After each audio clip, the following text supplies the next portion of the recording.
So, Adore Your Walls, it's an art advisory service. We do a lot of online work. We help people find the perfect piece of art for their style, space, and budget. That can mean a lot of different things. I started the company 4.5 years ago, and it really started with working with corporations. My very first client was DuPont Pioneer, and we really started working on their corporate collection. I was helping them buy artwork, manage the collection, do all sorts of things, categorize, database. And so from there, I would get phone calls and say, okay, well, I know you do corporations, but would you do a restaurant? And so I'd say, yeah, absolutely. And so that started some of our restaurant work. We've done Bubba, Malo, Table 128. We're working on a really cool new restaurant in West Des Moines now called The Range. It's going to have a golf simulator as well.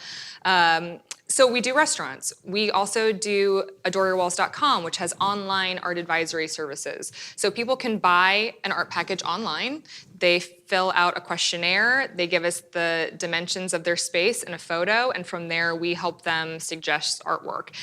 They can be clients anywhere in the United States using that service. We also do a lot with what we call artful content. So we do partnerships with places like Better Homes and Gardens and Martha Stewart Living, Do It Yourself Magazine, for example, and we help them create content that's focused on artwork. So we just did a really cool piece that's on stands right now with Midwest Living.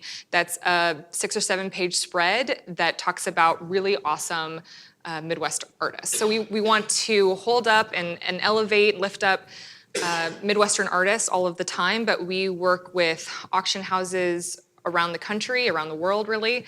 We work with galleries around the world. We use online sources, and we work with artists individually. So we have a lot of different places that we source that artwork. So, and how do clients find you? How do corporations find you? Well, we've been really, really lucky. So when I started the company, it started so much from LinkedIn. LinkedIn was that source for me. I had been thinking about starting the company and really wanted to focus on corporate sponsorship. So to back up my story a little bit,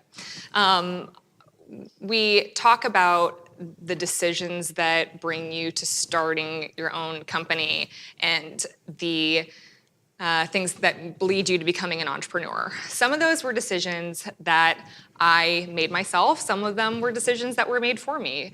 I go back all of the time, taking it all the way back to when I was 4 years old, and I talk about when my grandmother would buy me art lessons at the Des Moines Art Center. That really started my love affair with art. You know, I talk about, but that was her decision to do. That was just something that I lucked into.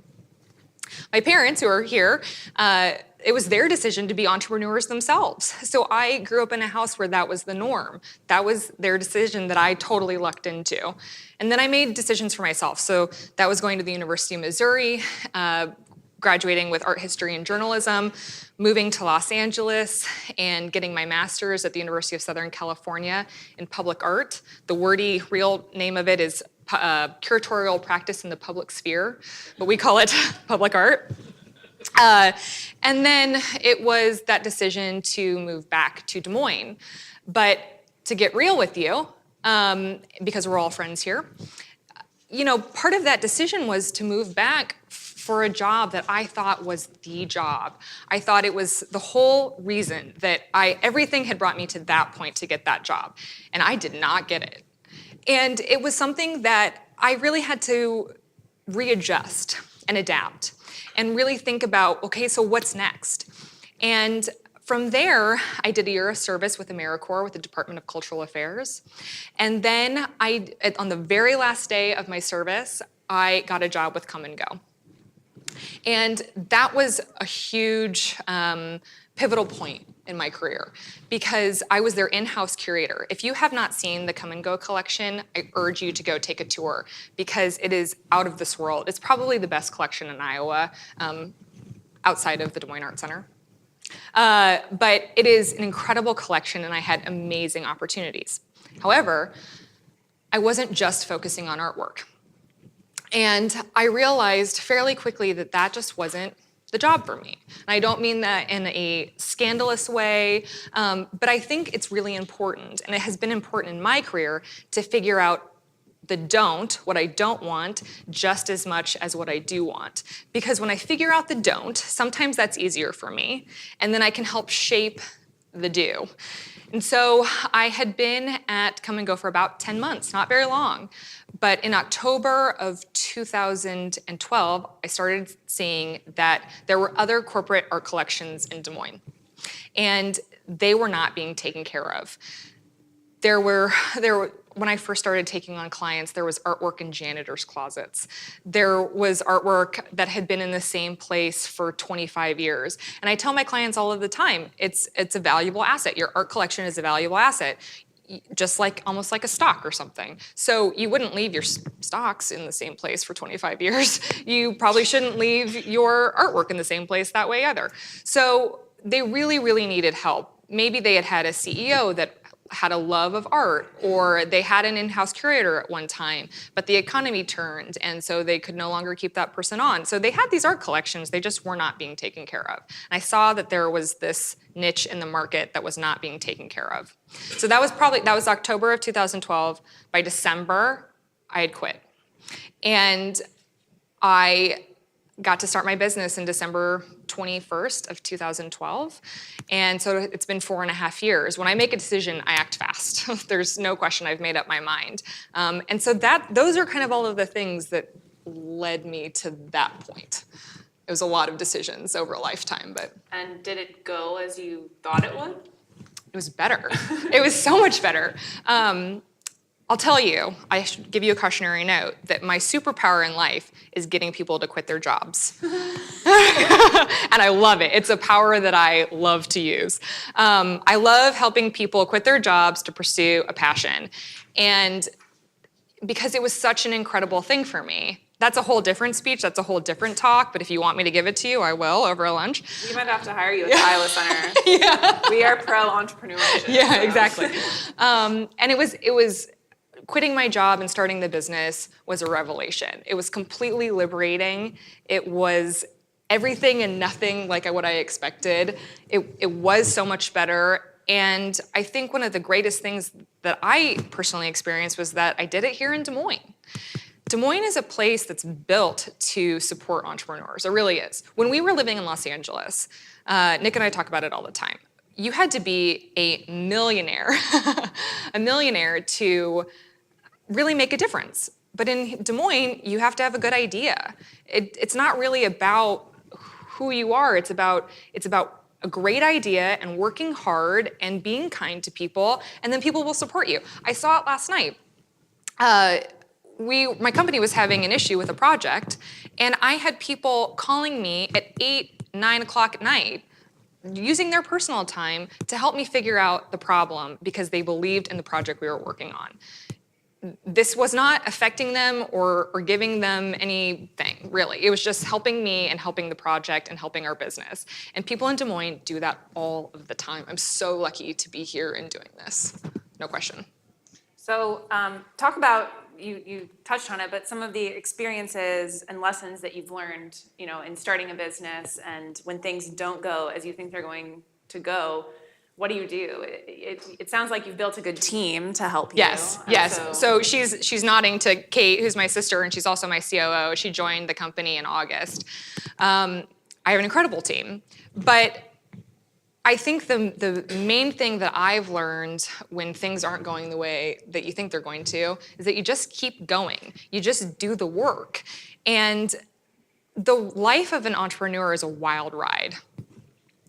You will have highs where you feel like you're on top of the world, and then 3 days later you will have a low and you'll be like, am I going bankrupt? It's so all over the place. But if you stay consistent and you keep doing the work, then things are gonna be okay. We have wins all the time at Adore Your Walls, but it's interesting, we just keep going. You go to work at 8 a.m. the same day as any other day before. I love the show The West Wing. Have you guys seen that show? And I think about a lot how when they would have a big win or a big loss on the show, President Bartlett just goes, what's next? And that's a lot what we do at Adore Your Walls.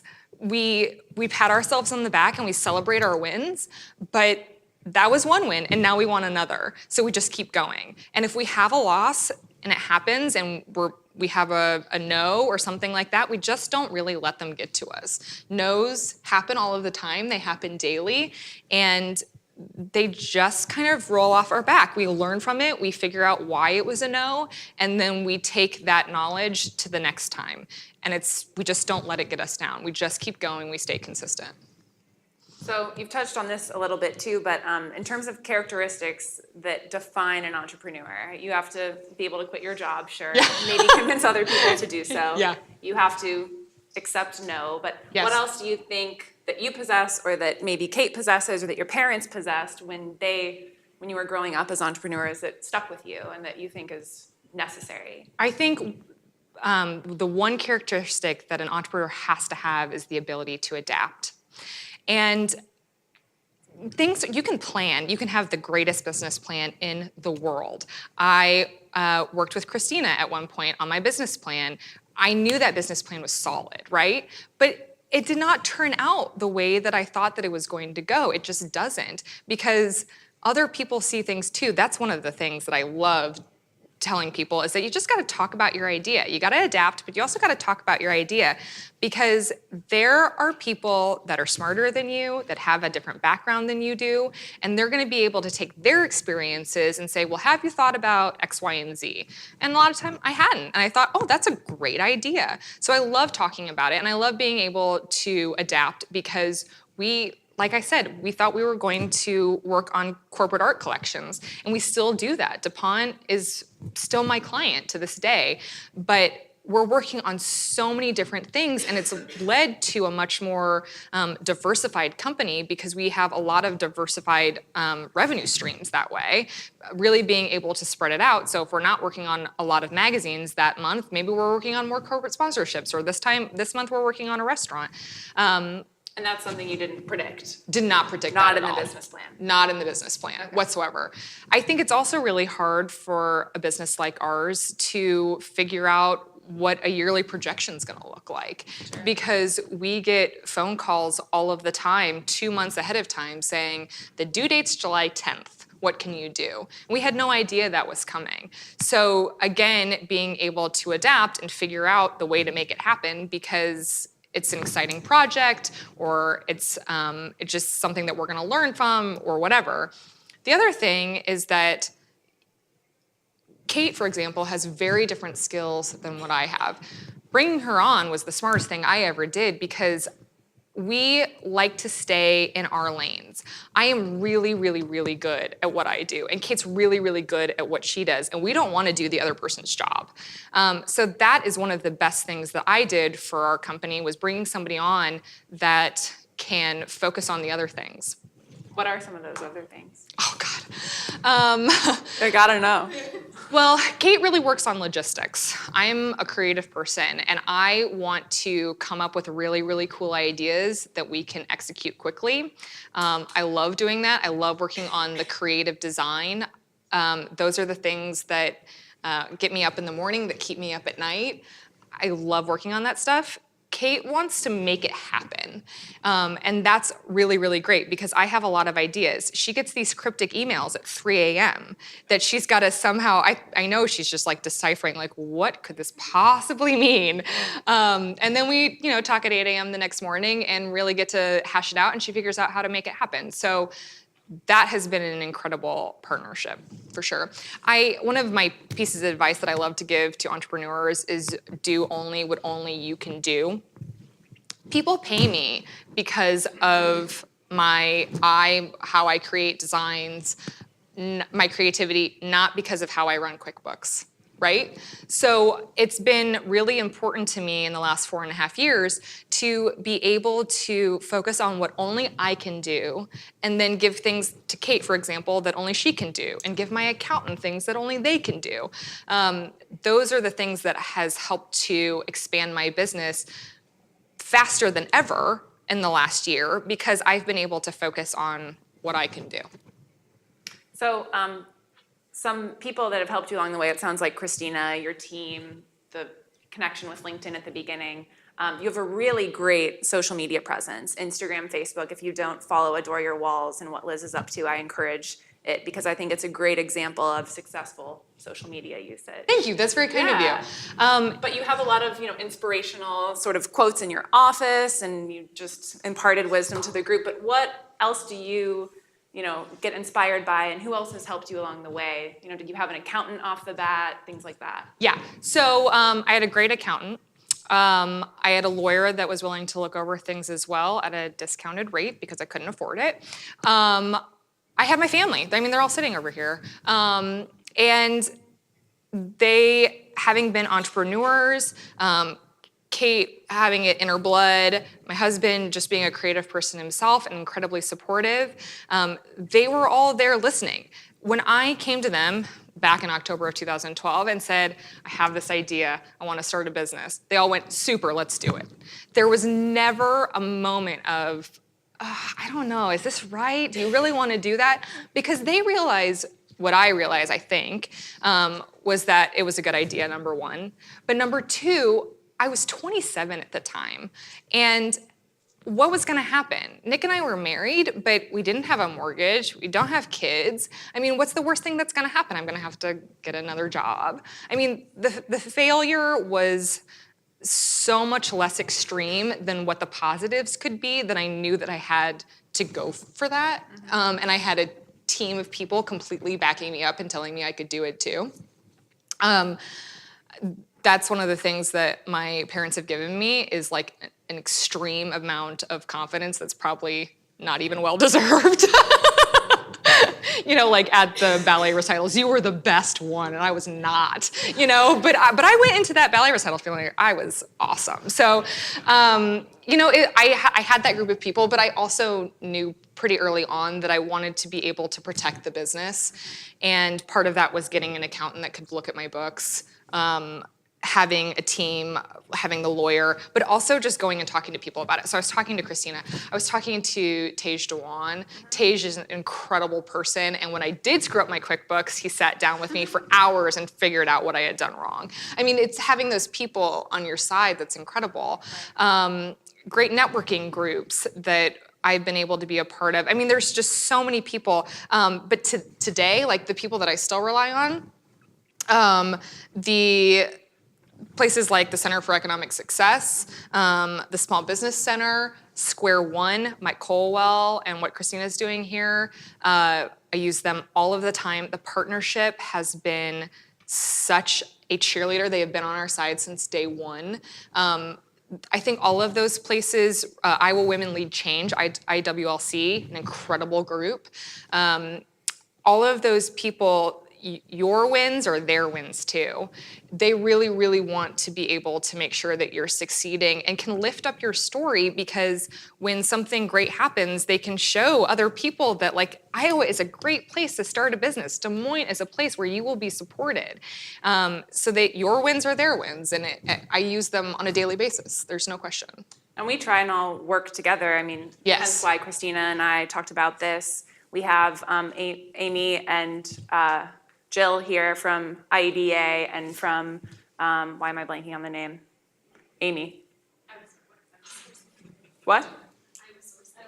Oh, Iowa SourceLink. Thank you. Both of them, support us and post things on their calendar. I knew it's in my head, sorry. I can see your email. But, with the TSB program and things, there's a lot of resources for small businesses. There's no competition. They all want everybody to succeed. We all can be succeeding here. Yeah. And I think that's what the way that those organizations work together is incredibly beneficial. So when you were deciding, I'm going to start a business December 21st, did you go down and file your paperwork, or did you start an LLC right away? Yeah. Did your name change, or were you Adore Your Walls off the bat? No, I was Lidgett Fine Art. Okay. And then Adore Your Walls didn't happen until about 2 years ago, when I wanted to start the online portion of it. And I thought it was important for that portion of it to take my name off of it because we wanted to go national. And I like to think I'm a big deal, but Liz Lidgett didn't mean anything in Oregon. So we wanted to come up with a catchy name that people could really be consistent with. So adoryourwalls.com came on. We actually started the company through a Kickstarter. It was completely funded through a Kickstarter within a week. Normally, a Kickstarter will do things like a really awesome tech watch or something like that, and then you get the tech watch as your thank you. We did it a little bit differently. Depending on the level, you got a piece of artwork or 2 or 3 or 4. And so we worked with really awesome national artists that were willing and believed in the project. And so we worked with people like Chad Weiss, but then also locally Laura Palmer, Garrett Cornelison, who is from Des Moines but is now out in Los Angeles. So we got to do some really fun things, but that's how we got it funded, was through Kickstarter. So how do you stay competitive in the art industry? I mean, there's a lot of different ways to buy art, to find art. So hard. I mean, you've got an art background too. Yeah. Constantly looking at artwork. I love now, because of our social media presence, we have a lot of artists that reach out to us too, which has been so wonderful. We like promoting the artists that we work with, so I think other artists see that and know that we're going to treat them well and they want to work with us as well.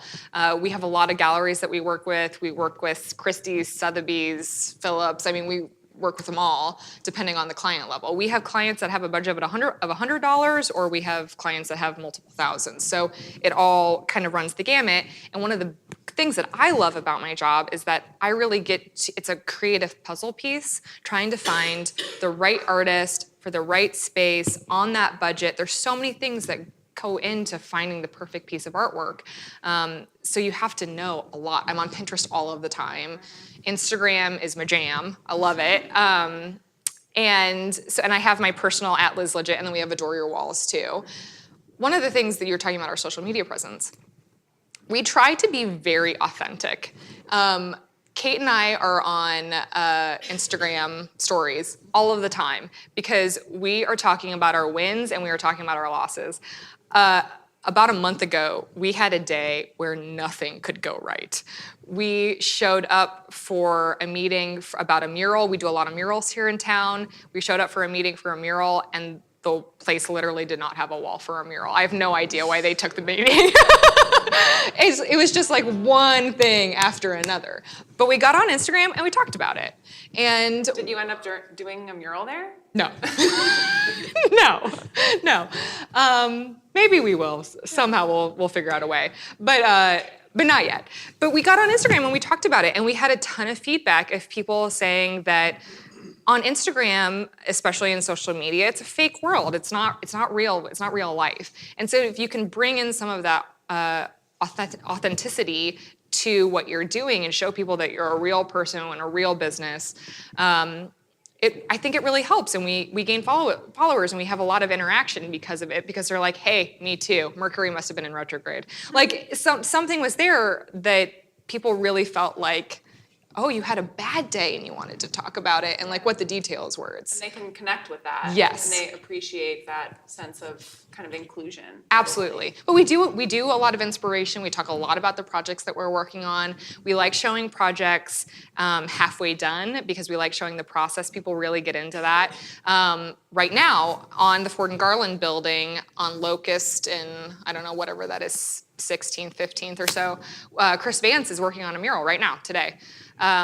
So you'll be able to see something in process that we're working on, and I love showing that. We have another project right now at Coles Commons where we have 18 large, giant golf balls that are 5 feet tall. So we're working on a lot of really cool projects. We work on a lot of very strange things. When we got those golf balls, we were like, what did we get ourselves into? I totally think the name of my book would be I Didn't Know What I Was Getting Myself Into. That's the story of my life. What are the golf balls for? The Solheim Cup. Okay. That's a great question. They're for the Solheim Cup that's coming August 14th. It's one of the largest LPGA events in the world. There's Team America and Team Europe. It's like the Ryder Cup, but for women. And it's going to be at Des Moines Golf. And so we have these golf balls that 18 different artists painted.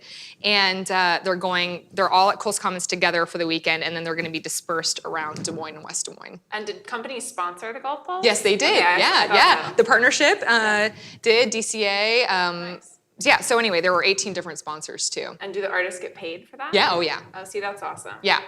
Okay.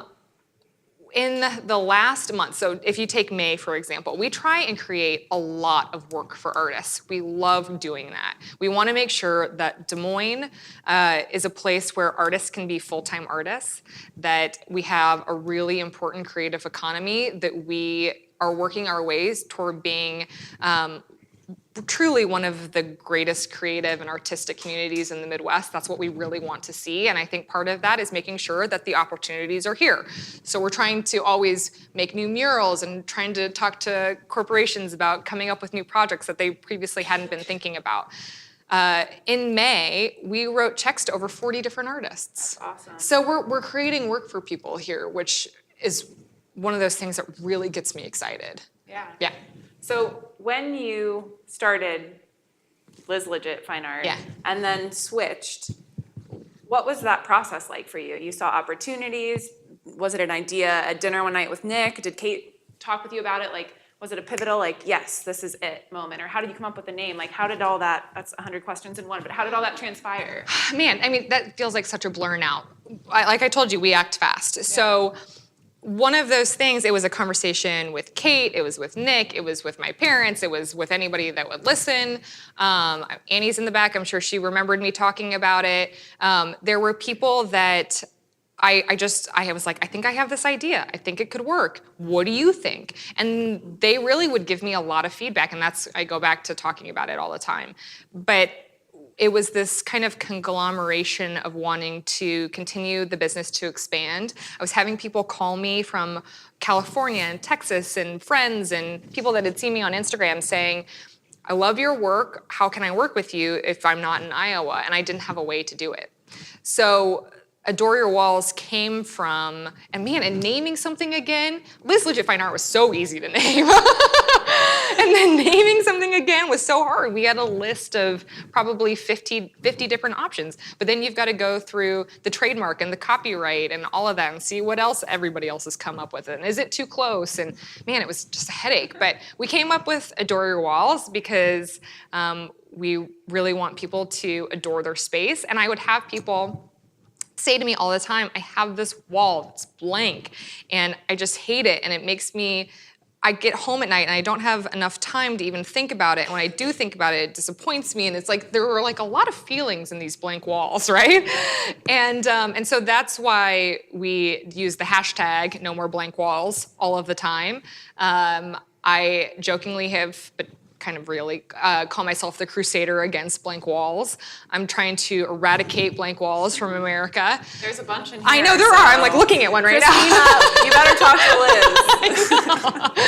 Liz. Yeah, so anyway, that's kind of where the walls part, Adore Your Walls, came from. Sure. But we were talking a lot about it, and I would say from the idea to the Kickstarter campaign, it was like maybe, 2 months?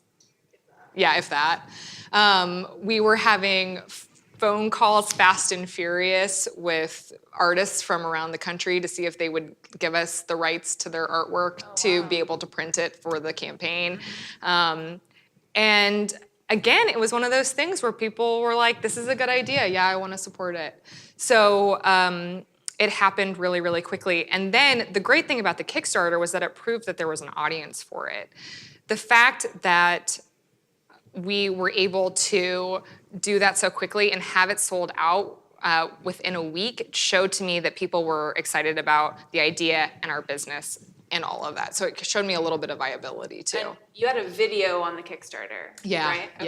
Yeah. And so one of the things that I really love doing is talking on video, which seems really strange, but here's another opportunity. Yay! But we do a lot of video work. We have a video partnership now where we do a video once a month for Martha Stewart Living. I did a video series for Better Homes and Gardens called The Art Hunter, where we would go in and see it. It was like a 5-minute HGTV show where you'd see the space, you'd meet the couple, you'd see the blank wall, you'd see the process, and then there was a reveal at the end. I really love doing that because I think it empowers people to do it on their own too. I have learned that through all of this artful content that we create, just because I'm telling you exactly how to measure a piece of artwork and install it. It should be 60 inches eye level in the middle of the piece, right? I give that tip all of the time. They're still gonna use me, right? But I still want the people that feel like they can't or even on a budget or whatever to be empowered to be able to have art in their homes. I hope that Adore Your Walls, whether they're buying a package or they're reading a magazine article or they're looking at my Instagram, in some way is motivating someone to put art on their walls and pay an artist. So what you're doing is pretty innovative. If you haven't visited her site, there's another really awesome video on your website, adoreyourwalls.com. And I remember visiting it some months ago, and there's a pretty unique, in my mind, high-tech user experience, where they take a photo, literally, of their blank wall and then submit it to you, right? Yeah. So did you have that idea in the Kickstarter? Like, did you know that? Okay. Yeah, so we pretty much outlined in that video on Kickstarter exactly what it was gonna happen. There were some things that changed in the process. Happy Medium created the website, and they had a lot of ideas. Again, trust the experts sometimes, and they know how to build a website, and I didn't. So they had a lot of really great ideas themselves. But we had a general idea of what the outline was gonna be. That video, I think, and I hope, more than anything, showed my passion.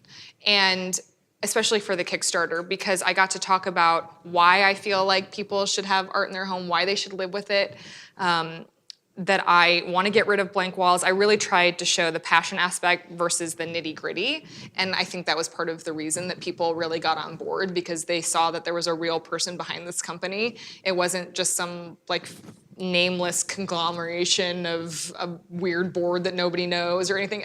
It was me sitting on my computer, working with these artists, using Photoshop.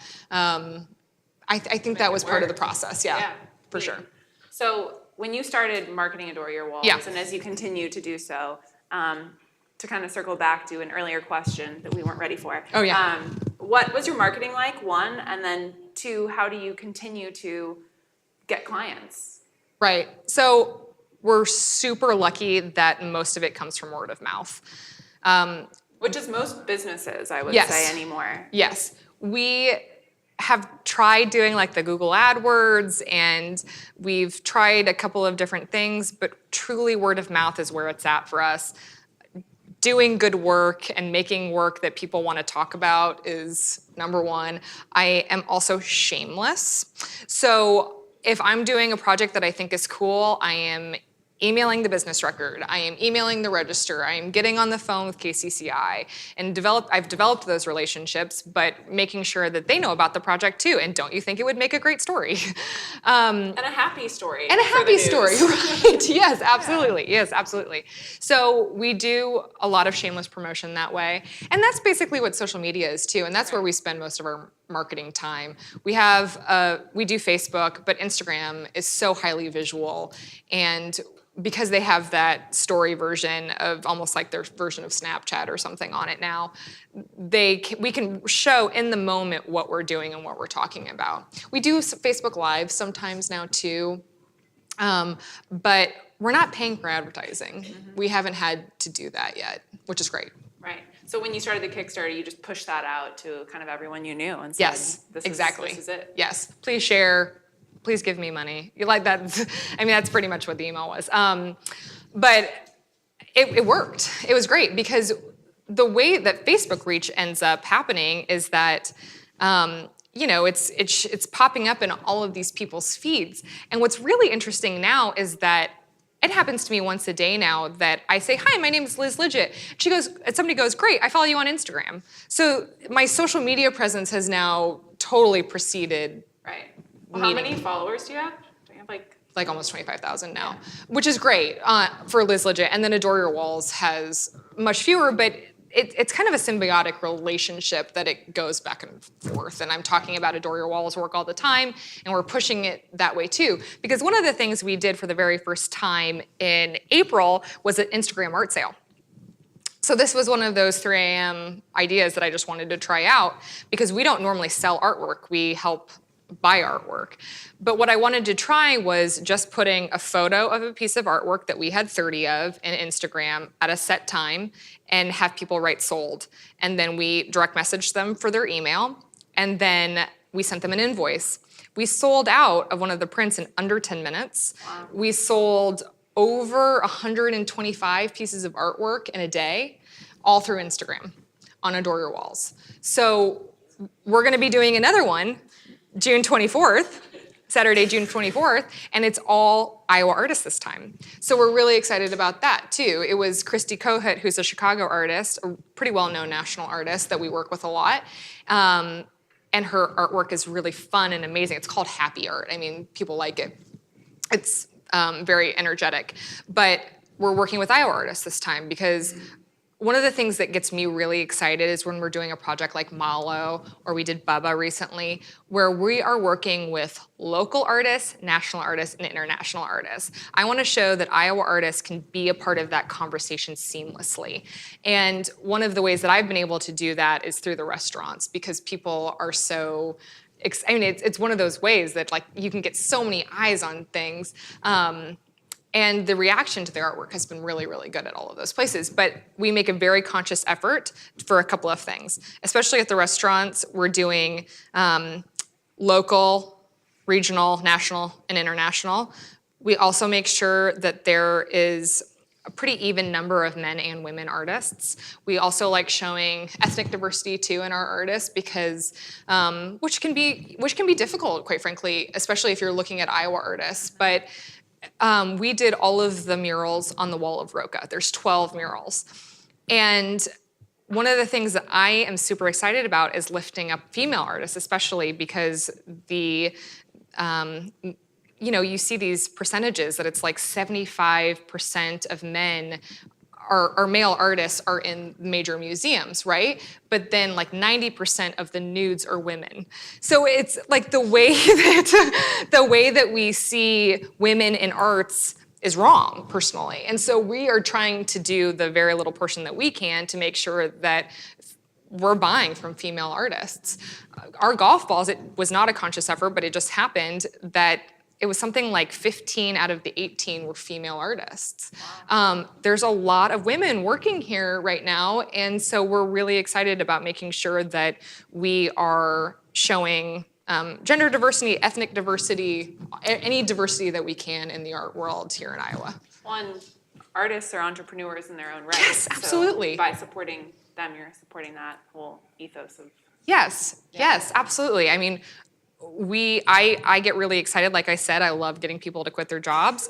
And that has become this strange little passion of mine just from owning a business and knowing how liberating it was in my life, but then also making sure that entrepreneurs are succeeding here in Des Moines too. I mean, you guys have the lock on that. You've got these amazing organizations, but I think it also goes back to other people sitting down and saying, I did this and you definitely can do it too. Right. And so we think of artists as entrepreneurs as well, and we want to make sure that they have enough work that they can be doing this full time and all of that, so. Have you ever gotten a phone call or an ask that you had to say no to? That wasn't on my list of questions. But. Yeah. So we are for the first time saying no to things. And that is a really interesting turning point in our company. It's an okay thing. It is an okay thing. There was a very, very long time, probably way longer than Kate would have wanted me to. I said yes to pretty much everything. Part of it was because I'm a curious person and I like learning, and I wanted to make sure that we were doing interesting projects that we were going to keep growing from. So, I say yes to painting golf balls. I mean, things like that I'm like, yeah, I've never done anything like that. Let's do it. This will be fun. So one of the things that we have started talking about now, I should give you another cautionary note. I love swearing. And one of the things that the partnership did for my business a couple of years ago is they sent me to South by Southwest, my business and Justin Shane's business, to South by, and we were there for the week. It was an incredible experience. There's this awesome Iowa mafia of entrepreneurs down there.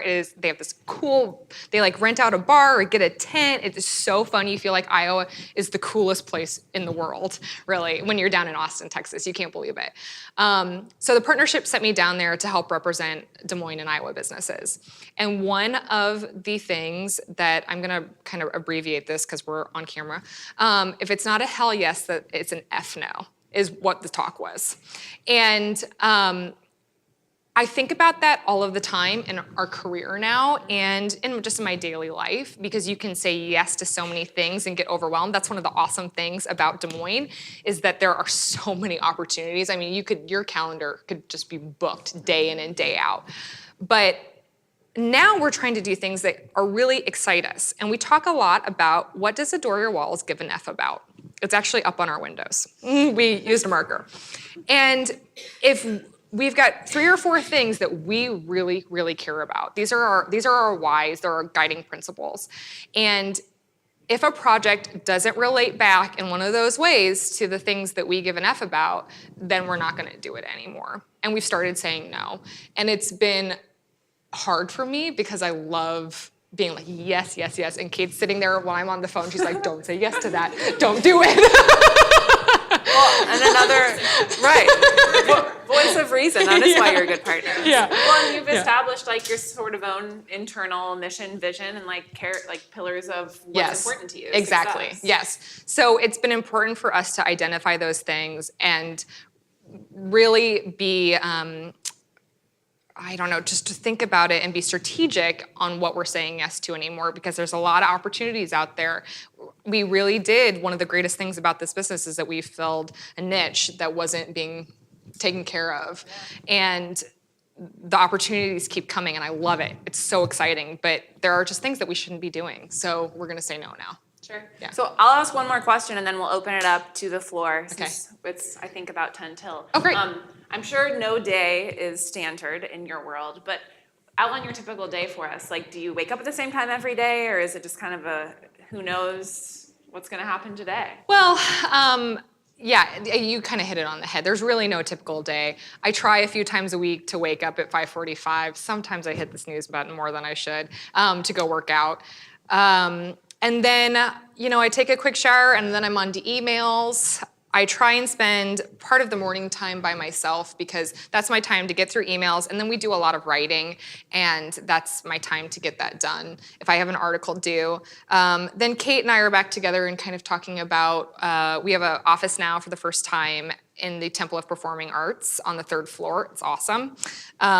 So we're back together at the office. They're trying to figure out what we need to be doing today, what strategically we need to be doing for the rest of the week, that sort of thing.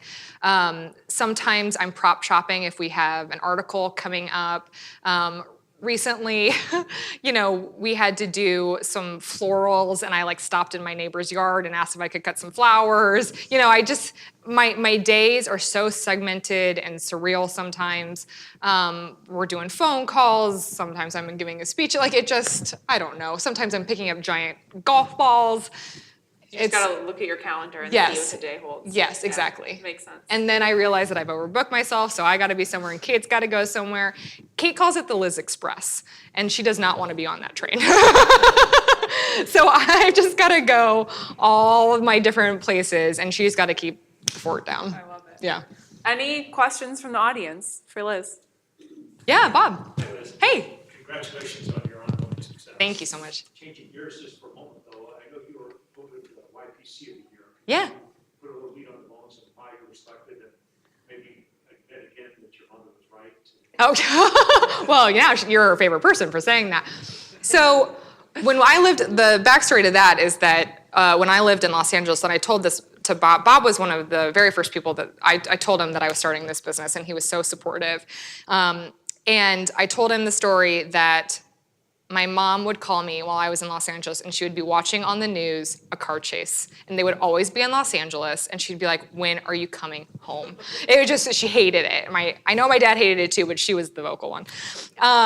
And so we would come back. Nick is from Des Moines as well. We met at Roosevelt, and we would come back and we would see the way that Des Moines was changing while we were gone.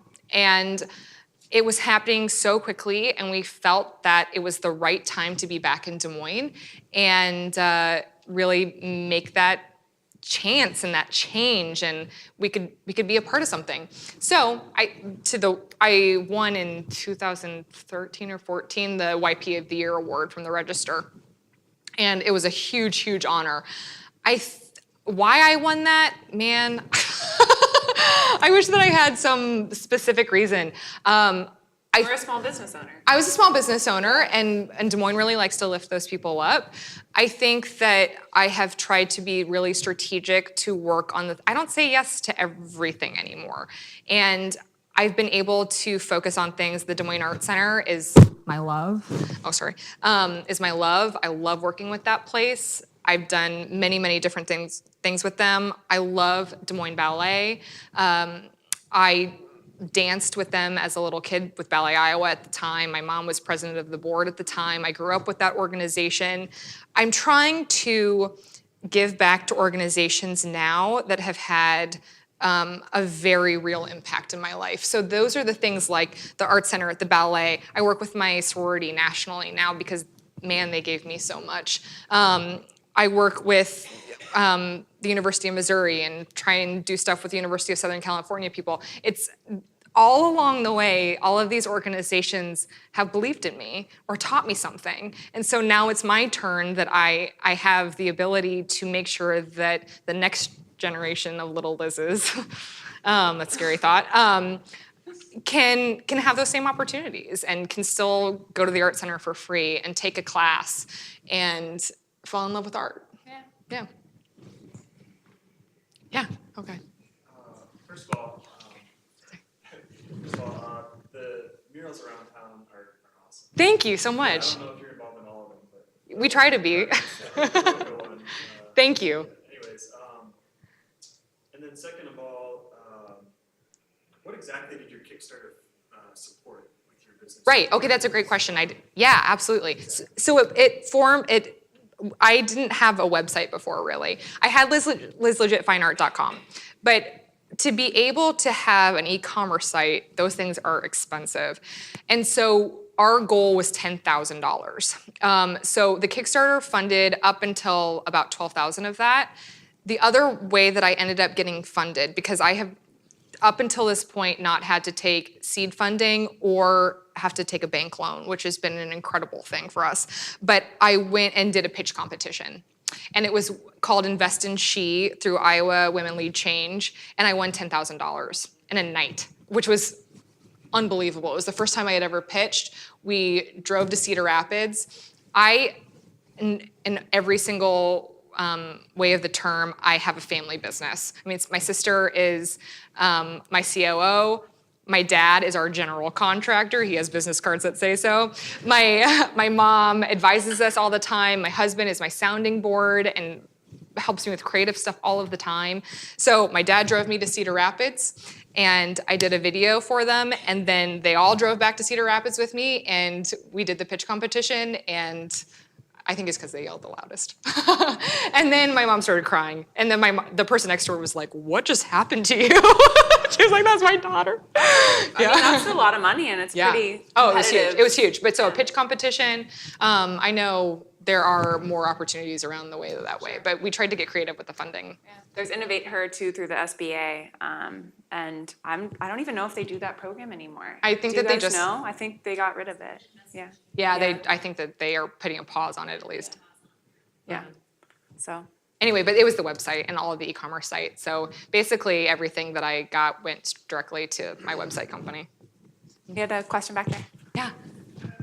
So you talk about how a lot of the clients or customers you've got have been through word of mouth. Yeah. Have you ever had a client or somebody that you wanted to be your client that you had to seek out? Oh yeah, all the time. So I mentioned LinkedIn right at the very beginning, but I didn't go further into it.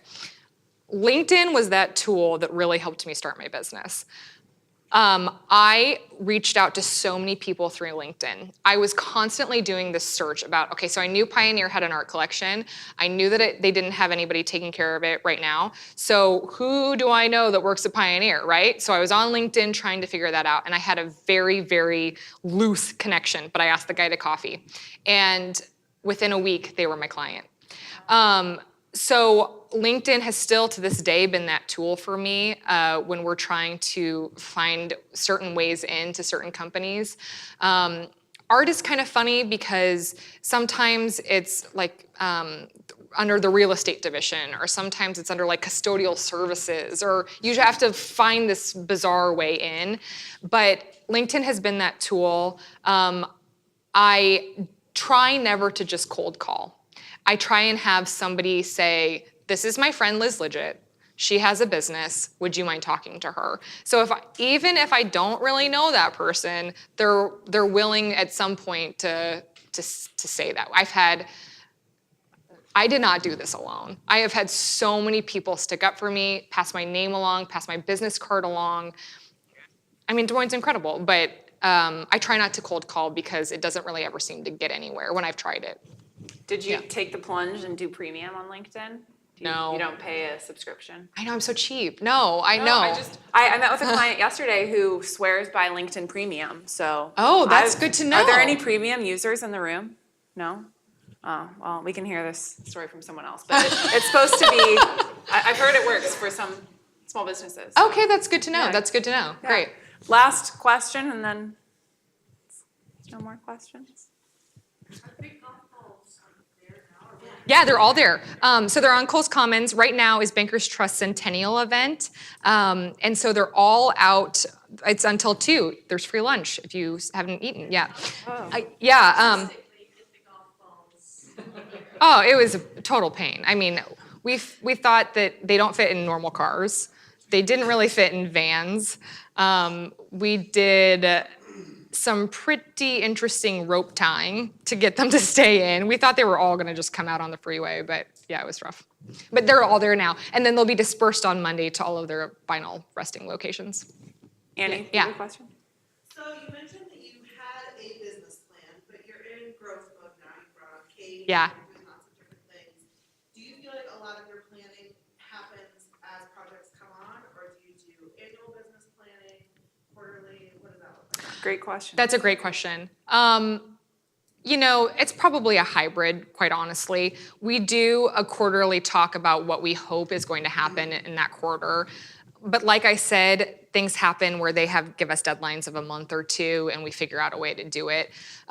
We do a lot of quarterly growth planning. We talk at the very beginning of the year about what our long-term goals are. One of those goals, of course, was to start the partnership with Martha. That happened pretty quickly. So then what are we going to do next, right? So we do that quarterly, but then there's a lot of just faking it till you make it. I love that phrase, fake it till you make it. And we'd figure it out along the way. It was really important for me to have a very solid business plan to begin with. I sat down also with Sharice Flynn, who was one of those people for me that made it feel like, oh, this just makes sense. I need to have X amount of clients at X amount of rate, and that's it. Isn't that super easy? No, and that's not how it works. But for some reason, it kind of calmed me. It gave me a path. Now, because we're in growth mode, it's happening so fast that business plan changes weekly almost. So, If there aren't any other questions, I'm going to do 2 things. First, a plug for the Iowa Center. So the Women's Business Center is hosted at the Iowa Center. We have a lot of different classes. A lot of them are free. We have a QuickBooks class, a marketing class. We also do a business planning course that's 8 weeks long. We have a session called Focus Me. So there's a lot of opportunities to plug in. You can like us on social medias at the Iowa Center. And I don't know, Christina, do you want to tell them about your upcoming June event?